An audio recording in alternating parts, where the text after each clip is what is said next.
Honorables collègues, je me lève aujourd'hui à titre de président du Comité sur les peuples autochtones.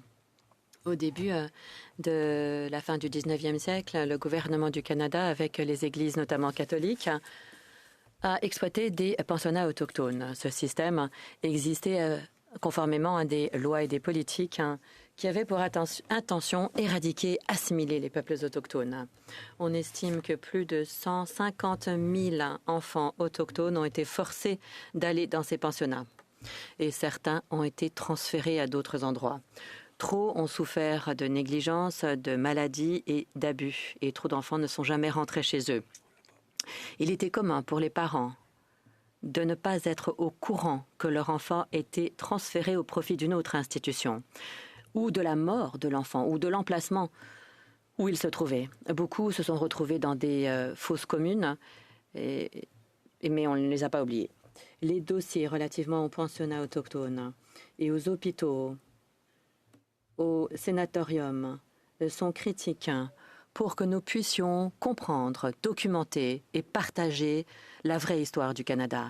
Nous devons aussi prendre en compte les impacts intergénérationnels de ces tactiques génocidaires qui ont été imposées à des générations d'Autochtones.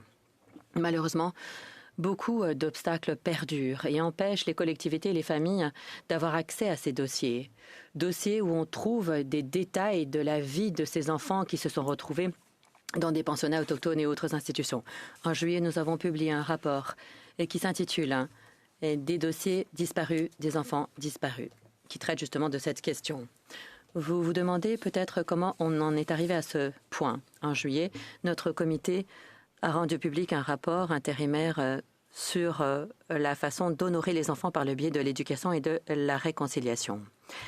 Il y a eu des accords d'indemnisation et par le biais de ces accords, le gouvernement et les églises ont dit qu'elles rendraient publics tous les documents en leur disposition en vertu de la loi sur l'accès à l'information et que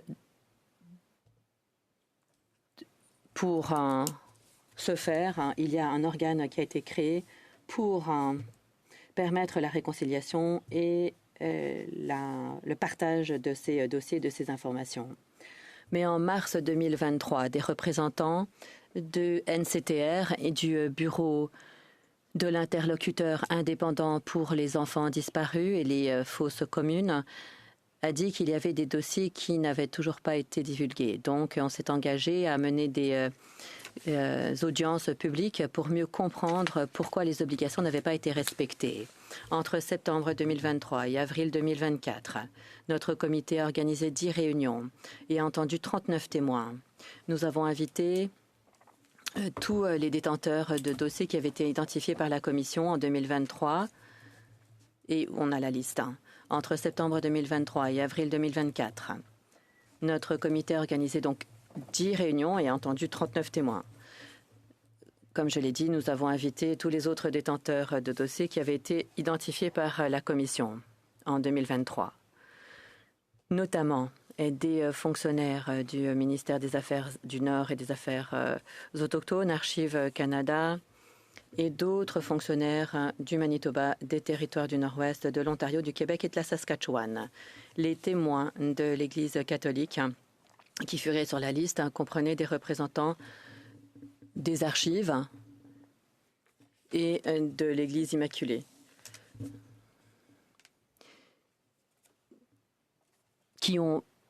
ainsi que les Sœurs de la Charité d'Halifax. La plupart de ces personnes ont répondu favorablement à nos demandes, mais c'est vrai que ça n'a pas été unanime.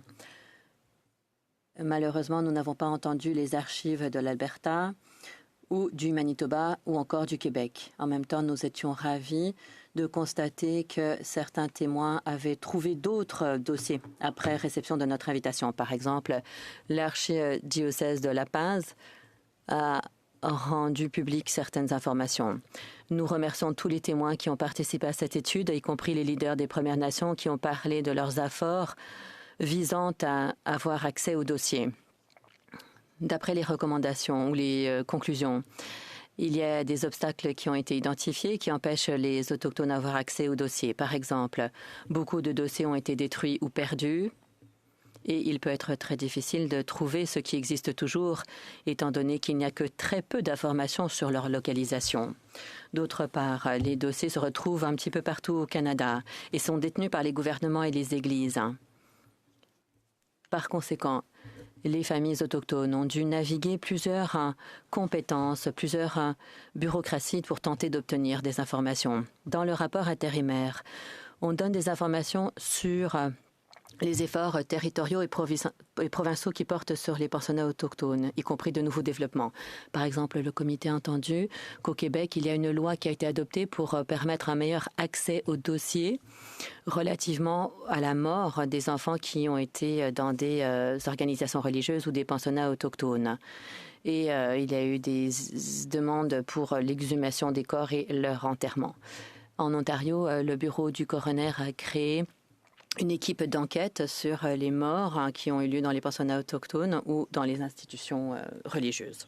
De plus, on a pu obtenir de l'information supplémentaire pour 30% des enfants autochtones qui étaient dans le registre ontarien et on a découvert 70 décès qui n'étaient pas consignés dans le registre. C'est une bonne étape quand même, ce développement, mais il reste encore fort à faire. En tout, le travail comprend 11 recommandations, dont une demande au gouvernement du Canada de demander aux Oblats, entre autres, de divulguer tout renseignement incluant les dossiers personnels à la Commission sans tarder. Nous demandons aussi au gouvernement canadien d'améliorer le financement pour assurer que la Commission puisse mieux gérer sa collection croissante contenant des millions de documents. Il y a aussi la transcription, la numérisation et dans certains cas la traduction de certains dossiers qui se retrouvaient dans les bureaux du clergé ou ailleurs. De nombreux fonds ont été engagés, beaucoup de temps a été consacré à lutter contre le survivant. Nous demandons au gouvernement du Canada d'adopter la politique formelle de divulguer proactivement les dossiers et de prioriser la négociation et la médiation plutôt que la voie judiciaire. En amont du 30 septembre, chers collègues, je vous invite à lire le rapport d'étape qui porte sur ces enfants.